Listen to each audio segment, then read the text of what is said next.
ఓం శ్రీ అరుణాచలేశ్వరాయ నమః. గ్రంథం పేరు కపాలమోక్షం, ఒక ఆత్మయోగి ఆత్మకథ. గ్రంథ రచయిత పరమహంస. అధ్యాయం 96, రెండవ భాగం.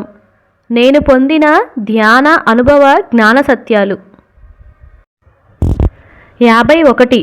కోరికలేని భక్తి, నిష్కామ కర్మ, నిజజ్ఞాన స్ఫురణ, మౌన ముద్ర, మౌనము, ఇదియే సాధనా పరిసమాప్తికి సూచనలు. 52. మోక్షం పొందినామో లేదో తెలుసుకోలేని విచిత్ర అవస్థ అనగా మన మరణం లాంటిదే ఇది. 53. శ్రీ జగన్నాథుడి విగ్రహమూర్తిలో సజీవమూర్తిగా ఇప్పటికీ శ్రీకృష్ణుడి గుండె ఉన్నదని, అదియే బ్రహ్మ పదార్థమని గ్రహించాను. 54. బ్రహ్మరంధ్రం పడిన చోట నిజానికి హింక్లాజీమాత ఆలయం లేదు, అది అమ్మవారి త్రినేత్రం పడిన ప్రాంతం అని నాకు ధ్యాన అనుభవం అయినది. 55.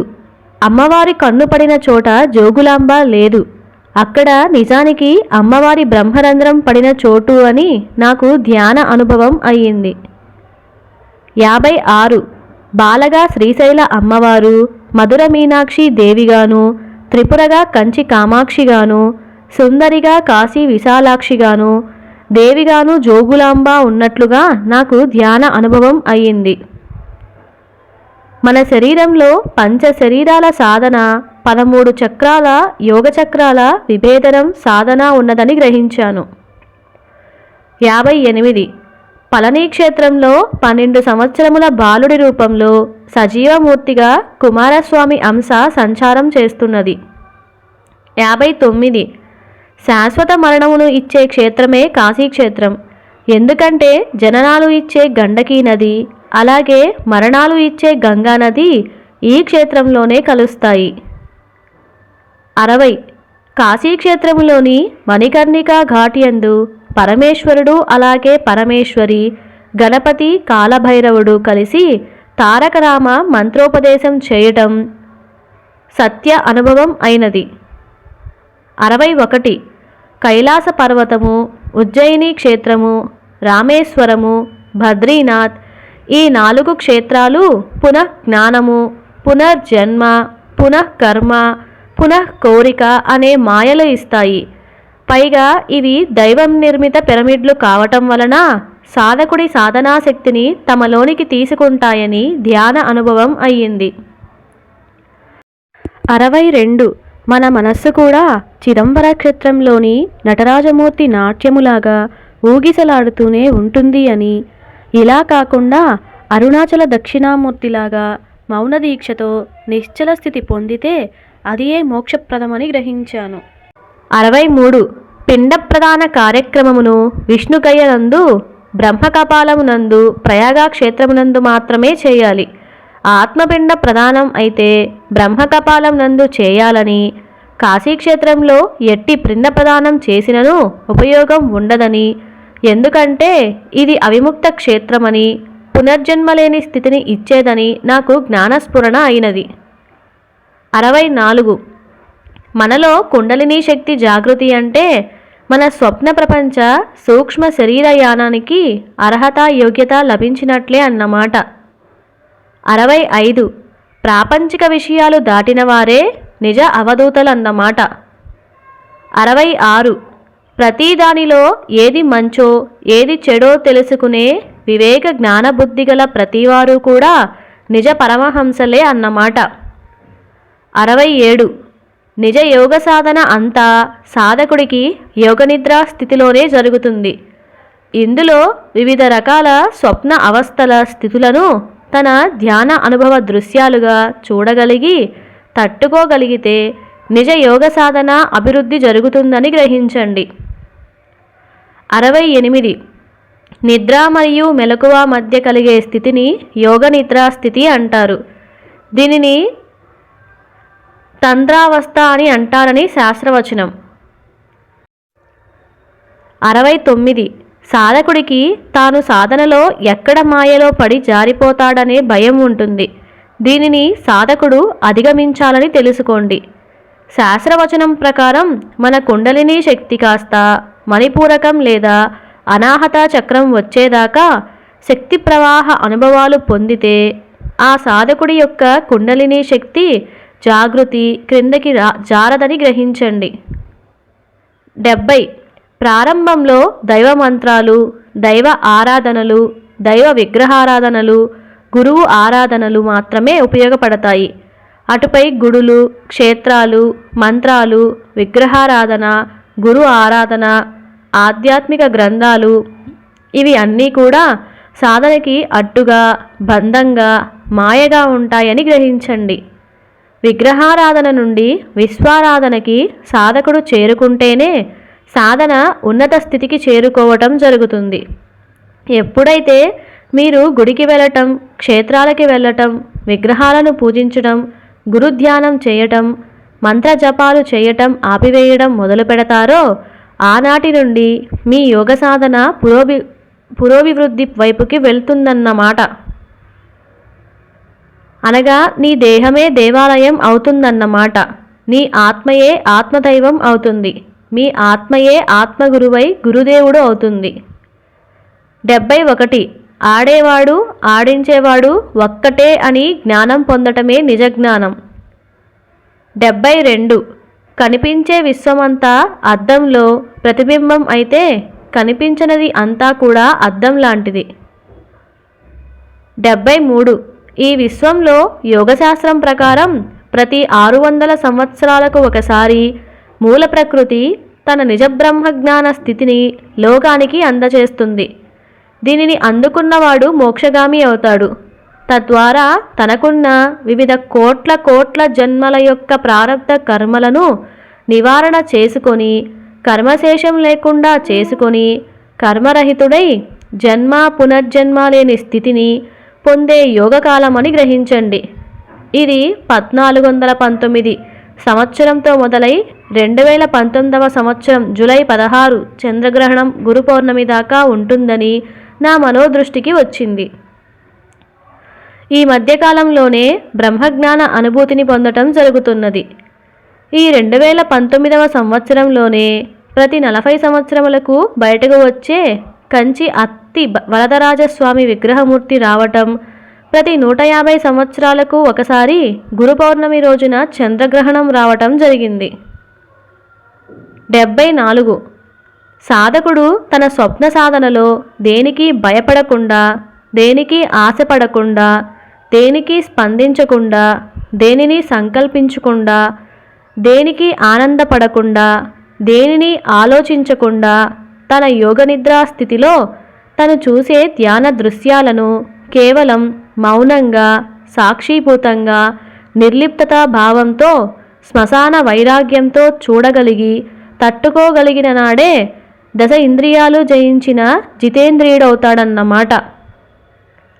75 సాధన చేస్తున్నప్పుడు మన గత భవిష్య జన్మల వివరాలు, అలాగే ప్రస్తుత జన్మ యొక్క భవిష్యత్తు సంఘటనలు వివరాలు తెలిసినప్పుడు వాటిని తట్టుకొని ఆత్మస్థైర్యంతో ఉండాలని, మనోధైర్యంతో ఉండాలని గ్రహించాను. లేదంటే 5 సంవత్సరములలో మతి భ్రమించి అకాల మరణం పొందే అవకాశాలు ఉంటాయి. 76 మాయ గురించి తెలిస్తే మాయ మాయమవుతుంది. 77 కుండలిని శక్తి సాధకుడి యొక్క అనాహత చక్రం నందు ప్రవేశించినప్పుడు సాధకుడికి విపరీతమైన మరణ భయం కలుగుతుంది. దీనిని తట్టుకోగలిగితే అప్పుడు సాధకుడు తన అంతరంగం నుంచి బయటకు వినిపించని ఒక శబ్దనాదం వినటం జరుగుతుంది. ఈ నాదం మనకి ఈ చక్రమునందు వినిపించటం వలన దీనిని అనాహతానాదం అంటారు.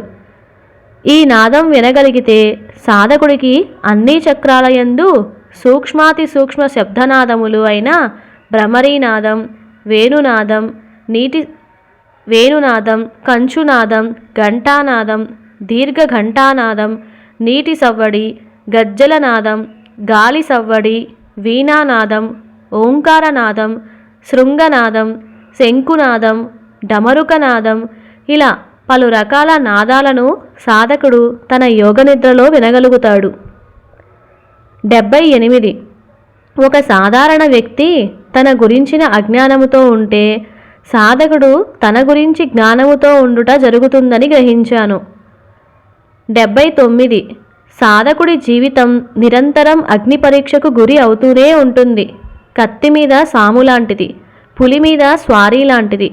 భయపడితే, బాధపడితే పులి నోట్లో పడినట్టే అని గ్రహించాను.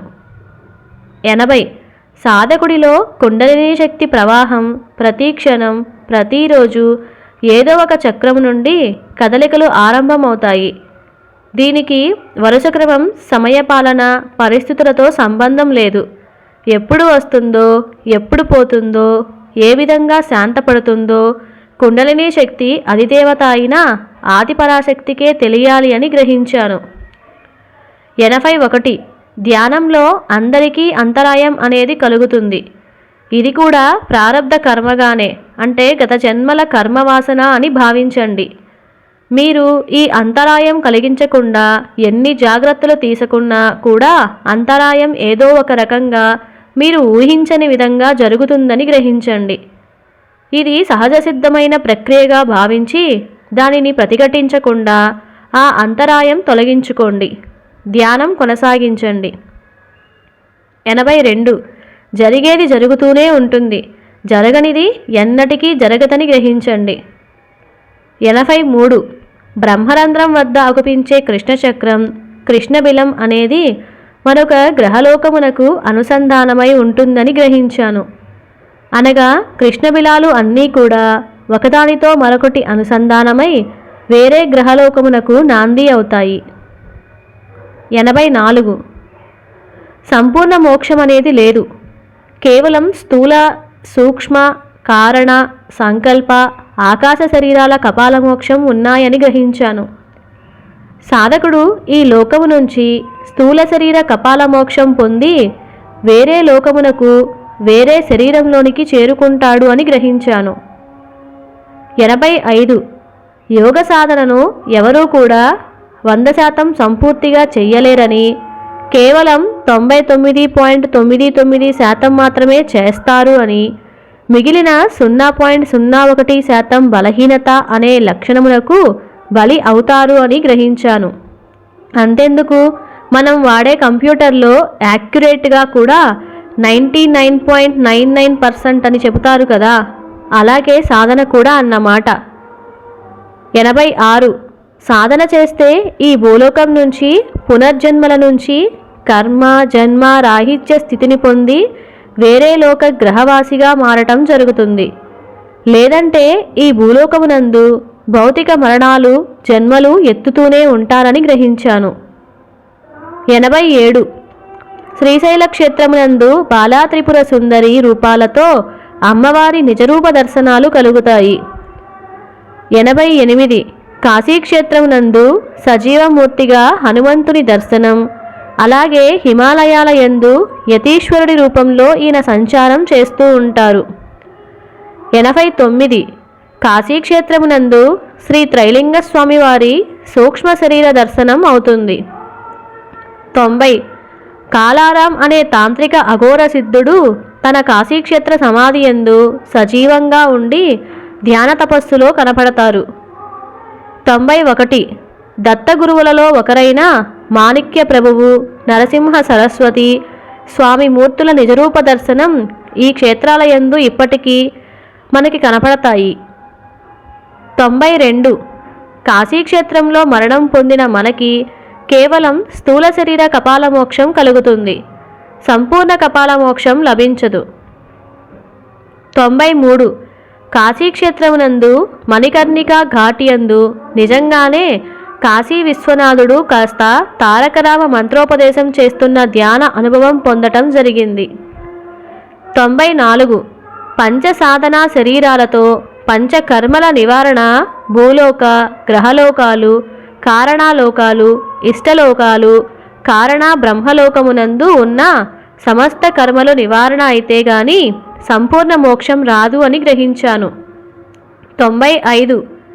మానవ మెదడు సాధనా శక్తిని 48 నిమిషాలకు మించి తట్టుకోలేదని, ఆపై సాధన చేస్తే మతిభ్రమణం కలగటం ఖాయం అని గ్రహించాను. 96. ఈ విశ్వసృష్టిలో ఓంకారనాదం కన్నా తుంకారనాదం ఒకటి ఉన్నదని, దీనిని సదాశివమూర్తి చేస్తుంటారని నేను అనుభవం పొందినాను. 97 96 నిమిషాల సాధనా స్థితికి వెళితే ఒక మన్వంతర కాలంలో జరిగిన సంఘటనలు, జరగబోయే సంఘటనలు చూడవచ్చునని శాస్త్రవచనం. ఇది నిజమేనని గ్రహించాను. 98 నిత్య ధ్యానం అనుభవాలకి నిదర్శనంగా ప్రకృతి మాత మనకి వాటికి సంబంధించిన సాక్ష్యాధారాలుగా దైవిక వస్తువులు ఇవ్వటం పరిపాటి అని గ్రహించాను. 99 బ్రహ్మరంధ్రంలోని కృష్ణబిలం దర్శనం అయ్యేదాకా మన సర్వకర్మ నివృత్తి కాదని నేను అనుభవపూర్వకంగా గ్రహించాను. అలాగే అంతటితో మన సాధన పరిసమాప్తి అవుతుంది. 100 మన అందరికీ స్వర్గం నెంబరు ఒకటి ఉంటుందని, అనగా అల్లాకి 786, అదే యేసుప్రభువుకి 749, అమ్మవారికి 16, గణపతికి 21, దత్తస్వామికి 16, ఇలా నాకు 477వ నెంబరు ఉన్నదని అనుభవం పొందినాను. ఇంతకీ నా సాధనకి ఉపయోగపడిన పుస్తక గ్రంథాలు తెలుసుకోవాలని ఉందా? దానికి మీరు ఏం చేయాలో తెలుసు కదా. శుభం భూయాత్.